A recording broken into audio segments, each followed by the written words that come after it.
Good morning. It is super windy, so we're going to be taking this video.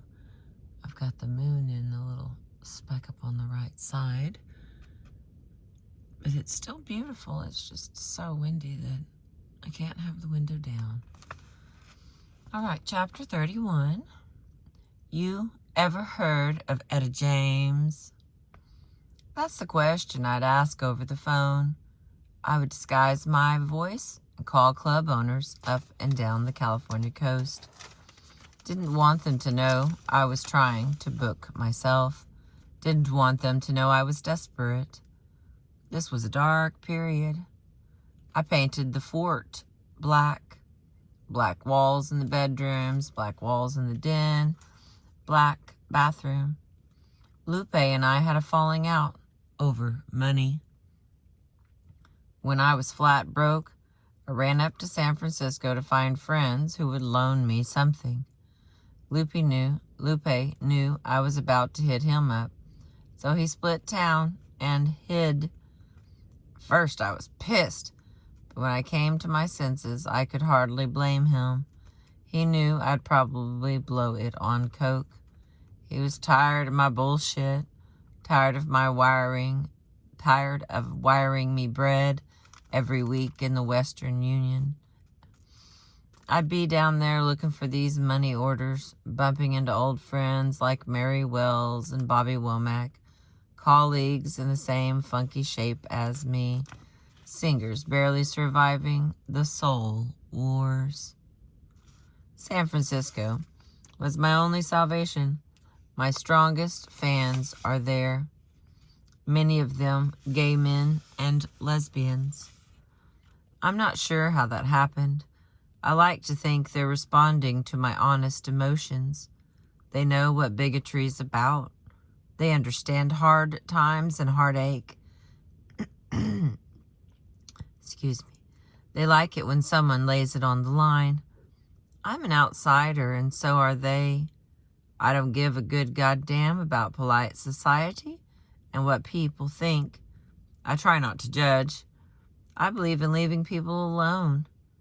I also like to shock the little Susie cream cheeses and Dudley do-rights in the audience by shaking my ass or rubbing up on my body, just the way I'd grind the wall listening to Guitar Slim as a kid.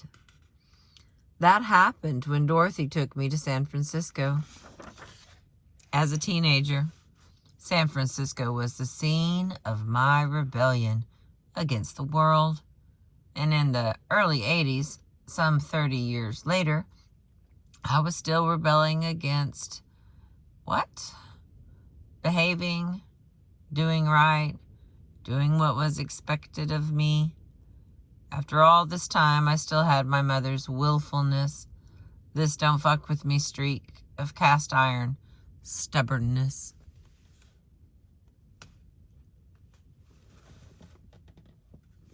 Okay, just checking. That stubbornness helped me make a record when I was without a label deal. Appropriately enough, it was a San Francisco record, a live record. After Wexler and Toussaint, I was sick of producers and slick studio work. Both these cats have ears like wolves, but they couldn't give me my freedom. I remember Keith Johnson, one of my band men, saying, "Etta, stop struggling against the sludge. Let's just go in and cut a clean and clear rock and roll record." At the time, Keith was playing trumpet and keys.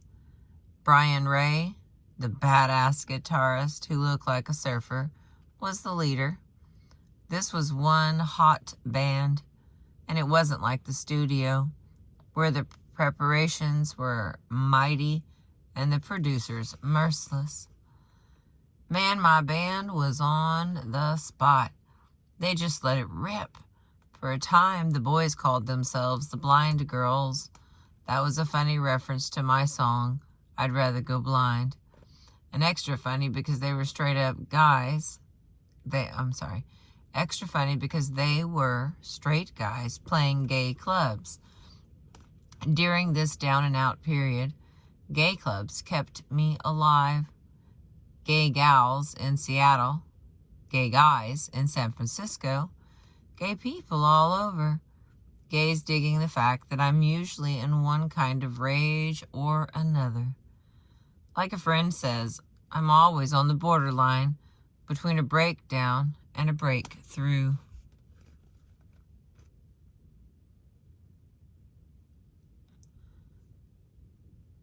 Besides, I felt comfortable in San Francisco. It's a town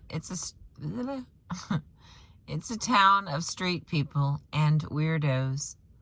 Well, I'm street, and I'm weird, and I came back there to look at myself straight in the face.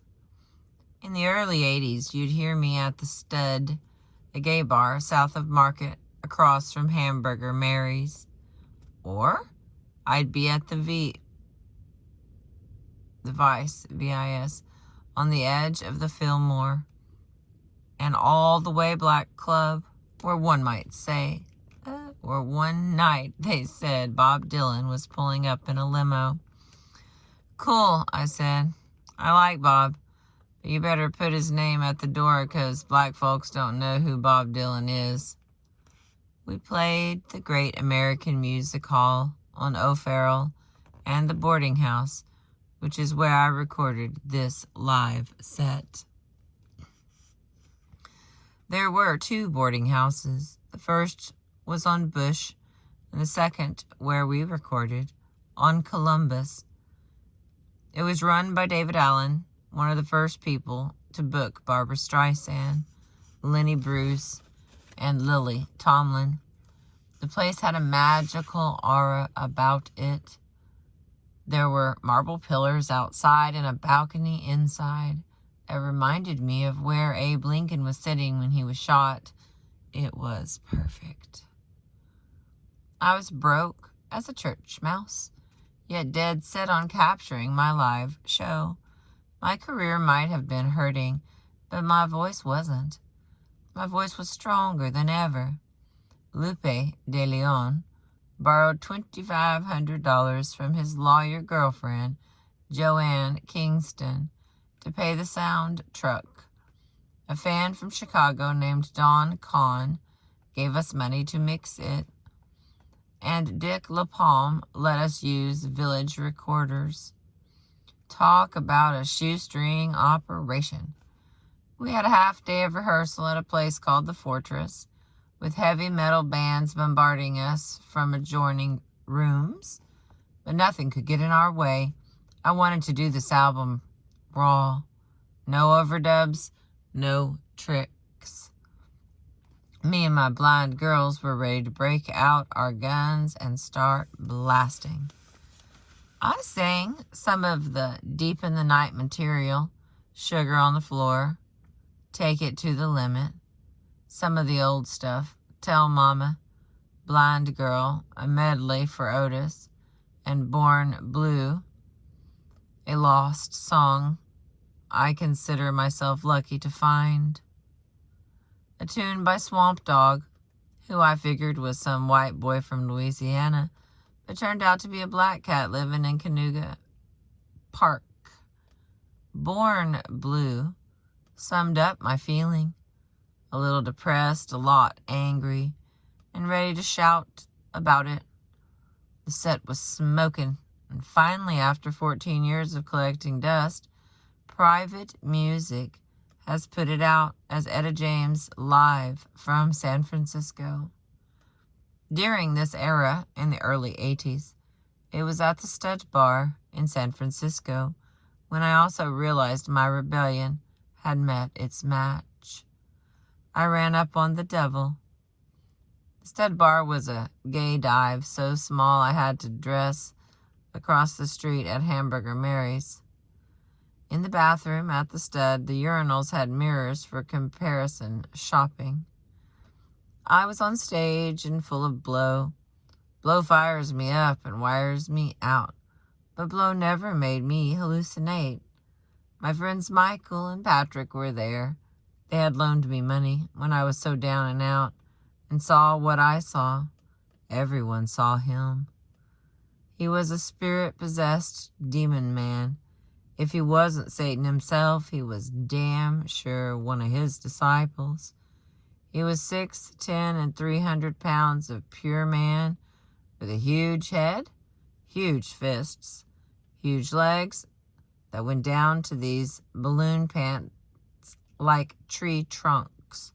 Huge everything. He stood in the middle of the room like a batter-at-home plate. He had this solid, I won't move stance of menacing authority. Smoke was coming out of his mouth like he had just left the fiery pits of hell, or was heading right back. I could hear his heavy breathing. Worst of all were his eyes. His eyes were flaming red and aimed right at me. Folks had automatically cleared a circle around him. No one wanted to get close. As he approached, I prayed to God to build a hedge of angels around me. I prayed for protection. It was one of those times when you start cutting deals with God. Dear Lord, I prayed, if you keep this man from me, I'll stop tooting. I'll stop cutting up. And I swear I'll go straight. God took the offer because the man vanished as mysteriously as he'd appeared. But even with him gone, I was sick. I couldn't sing, couldn't breathe. I collapsed on the floor. Michael rushed to the stage and helped me to the car. He drove me over to his apartment on Waller, where I fell sick for 5 days. 5 days of nausea, sick to my stomach, sick in my head, mentally sick and spiritually sick, sick every way you can imagine. I kept thinking about the devil man and the hypnotic death glare he cast over me. I had visions, sick visions, that my gay friends were physically sick and would soon die. A vision that came true for many. I didn't know about AIDS then, but my heart was heavy with a doom I couldn't define. I saw fire in my sleep, and a year later learned that the apartment building next door had gone up in flames, burning everyone inside. My vibes were driving me crazy. I felt like I was going under. I had broken down. I went home to LA. I locked myself in the fort, and for weeks I did nothing but sleep and cry and try to figure out what was happening. I was still crying out for cocaine, but there was even a deeper cry for sanity and common sense. I needed to put my life back together, and that meant taking inventory. I was 44 and still acting like a kid. I wouldn't take responsibility. I was still wanting to rant and rave, run out, find me some high-powered blow, and sniff till the world went away. Sam and the Tarzana program were long gone. The man I had loved had come back, but it was almost too good to be true. A part of me was determined to mess up. Another part wanted to do right. I looked at my boys, Danto and Semeto. They were beautiful, young spirits who had somehow survived the madness of my life. I wanted to do right by them. Concentrating on my children, concentrating on artists, concentrating on the same part of my soul, sane. I decided to pick myself back up and go to work. I'm lazy. I've told you that before, and I'm telling you again. I can hang around the house all day and do nothing. I'm moody, and when I'm sulking and feeling sinister, I don't want anyone around. Lots of times it's me fighting me, which is just what happened in this period when my career was down the dumpster. I decided to fight, to put together a life with artists and the boys, to get myself back on track. I bought myself a roll-top desk and put it out in the garage, got me a tax ID number, and with the help of a Jewish girl named Vicky Blitz, organized my papers. Lupe sent me old contracts, which I studied and refashioned into a standard agreement I was comfortable with. I got up every day before noon and started into serious paperwork. I put together a press kit and made a list of nightclubs I'd played over the years. I sent out a mailing, and there was no response. I started calling clubs, pretending I was Etta James' agent. The hard work felt good, and even though no record company showed interest, I started booking gigs in California, as well as Vancouver, Seattle, and New Orleans, cities that have always been good for me. I couldn't afford a band of my own, so I used pickup players wherever I went. I started scratching out a living, and I stayed clean. No coke, no booze, no cigarettes, no nothing.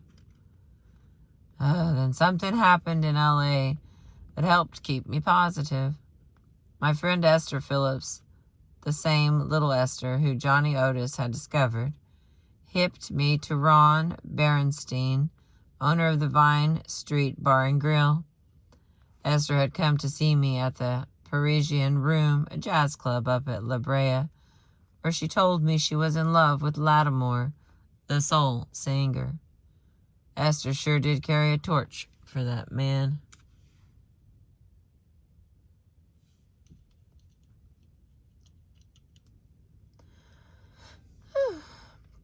But she had also hit a lucky streak, had her a new caddy and a house high on Mount Olympus, was going on tour and wanted to give me her steady 2 nights a week at the Vine Street. I said, "Thank you, Esther. Thank you very much." It was at the Vine Street where I learned to sing again. My 70s performances had been strong but wild and uneven. Going through therapy, I'd become a primal scream singer. By the early 80s, I was a little more mellow and focused on touching an audience, not just purging my own demons. I wanted less catharsis and more communication, because the Vine Street was tiny. The patrons were right up in my face. They forced me to deal with them as individuals. I had to adjust my dynamics, modulate my volume, check my enunciation, be precise about what I was trying to say. The club demanded intimacy. Because I'd always had a powerhouse band in big clubs with crowds looking to get hit between the eyes, intimacy hadn't been important. Now that it was, now I was looking for one-on-one conversations between me and each person who dropped by the Vine Street.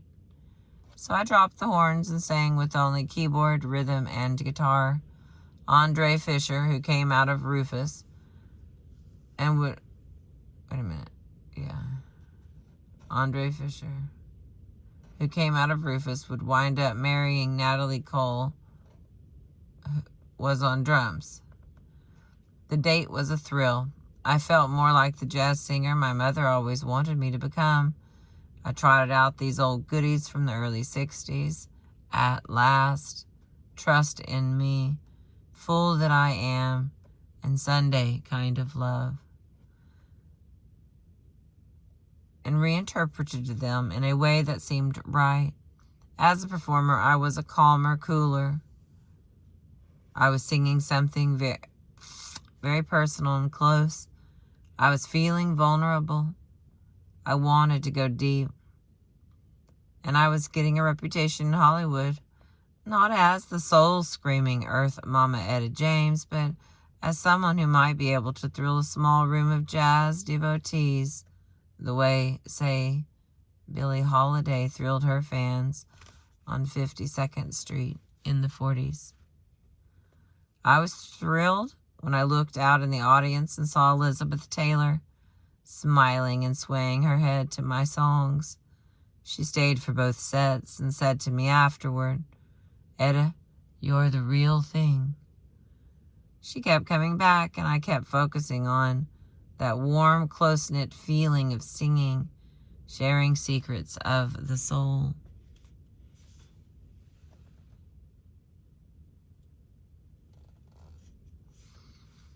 The Vine Street was one of the smallest venues I'd ever played, hardly bigger than someone's big living room.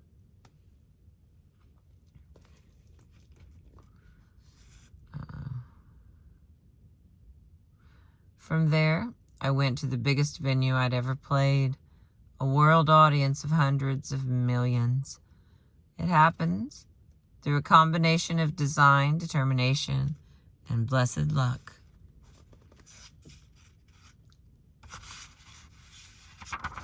Okay, this next one is, it's like 2 pages, and then it'll be the end of this chapter.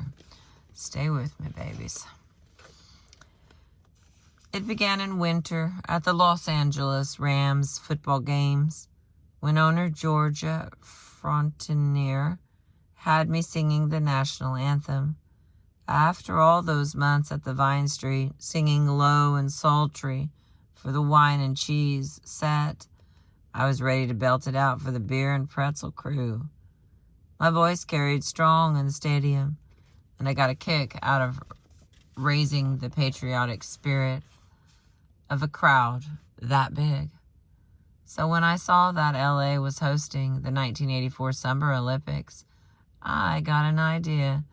Why not try and sing the anthem before the track and field events? By then I was heavy into my hustle. I was clean and sober and on a steady work roll. Artis helped.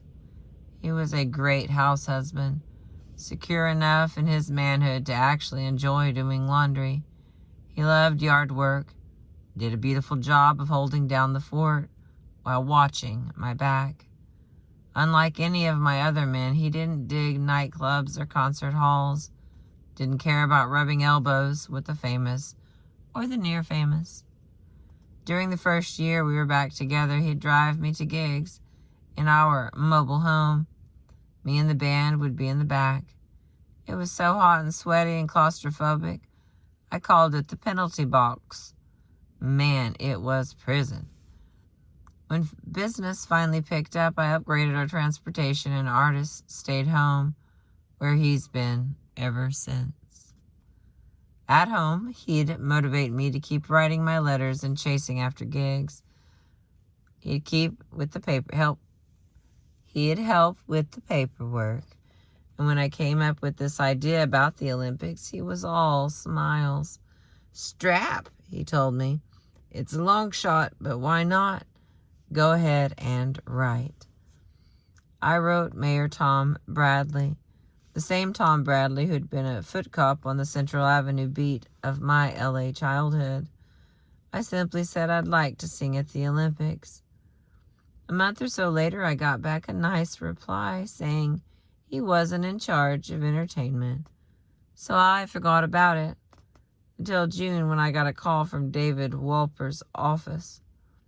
Wolper had produced Roots and was producing the spectacular pre-Olympics show. I was told to show up at El Segundo High School the next day. For what? I asked. Mr. Wolper will tell you, I was told. So sure enough, I went over there, a little apprehensive. First person I met was the famous choreographer who did Cabaret, Ron Glass. He straight away put me at ease. Etta, he said, I'm your biggest fan, and I'm thrilled you're here. You just won't believe what happened. He went on to talk about this meeting he had some time ago with Wolper and the other creative people running the show. Wolper said he didn't want a superstar like Diana Ross or Michael Jackson to open the Olympics, but someone more down to earth, a street person the public could relate to. Then they started talking about singers. I heard this one gal singing this song about a blind girl, Wolper recalled, but I didn't catch her name. Etta James, Ron Glass said. Etta James would be perfect. Etta James? Said one of the other coordinators sitting around the table. Just the other day, Tom Bradley gave me this letter from Etta James saying how much she wanted to participate. Don't you see? Ron told me. It was meant to be. It was. Ron took me into a big gym where rehearsals had begun.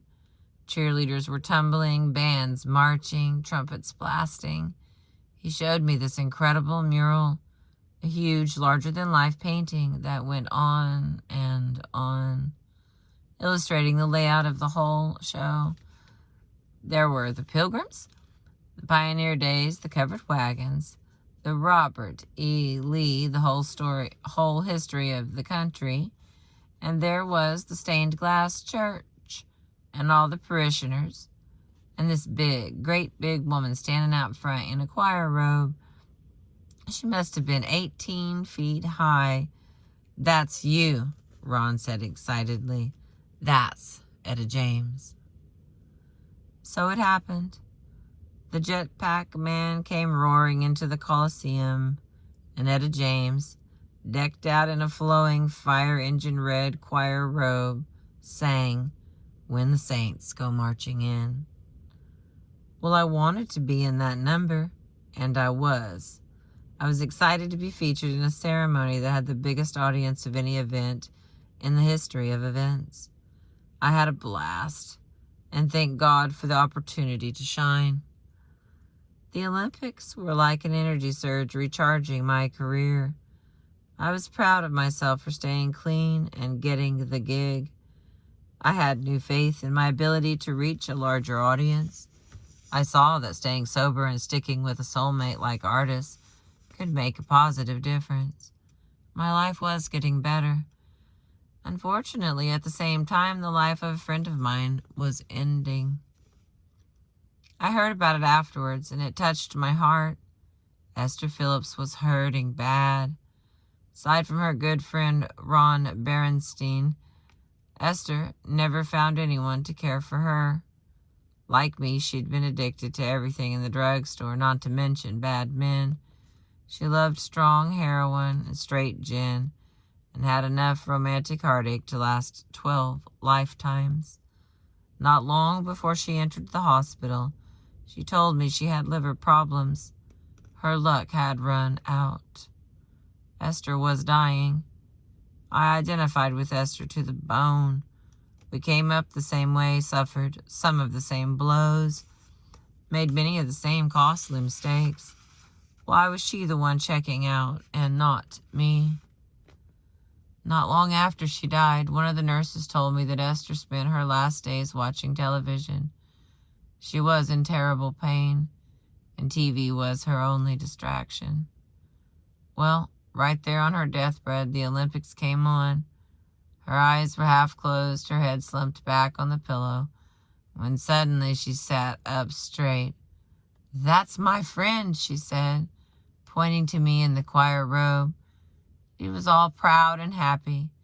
"That's my friend," she repeated. That is the end of chapter 31 from the book Rage to Survive, Etta James, written with David Ritz. I think there's only 2 chapters left. I'm wrong sometimes, but this is the next one will be 32, called Back to the Blues. These last couple are pretty short. I appreciate you.